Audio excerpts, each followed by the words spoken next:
তো অর্থ আমি দেখি না। তাণ্ডব সিনেমায় ধর্ষণের অভিযোগ উঠেছে নায়ক সাকিব খানের বিরুদ্ধে, এমনটি জানিয়েছেন পরিচালক। তবে এই বিষয়ে আমরা কিছু পুরানো অভিনেতাদের সাথে কথা বলবো, চলে যাচ্ছি তার কাছে। হ্যাঁ, আপনার কাছে জানতে চাইবো যে সাকিব খানের বিরুদ্ধে যে ধর্ষণের অভিযোগটা উঠেছে ওটা কি আসলে সত্য না মিথ্যা, সে বিষয়ে একটু কিছু বলেন। আবার কোন তো অর্থ আমি দেখি না। তাণ্ডব সিনেমার পরিচালক আরও বলেন যে এটা শুধুমাত্র একটা ভিত্তিহীন এবং গুজব। যে সাকিব খানের বিরুদ্ধে এই মামলা করেছে, অর্থাৎ সাকিব খানের বিরুদ্ধে যে ধর্ষণের মামলা করেছে, আমরা তার ডিএনএ টেস্ট করেছি।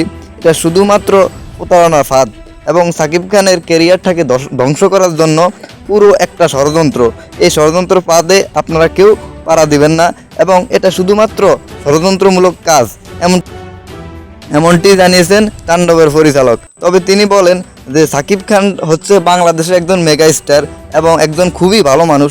তার বিরুদ্ধে এমন অভিযোগ শুধুমাত্র একটা পরিকল্পনা নয়, অর্থাৎ তাকে ধ্বংস করার জন্য এ ধরনের ষড়যন্ত্র করেছে অনেক নায়িকারা।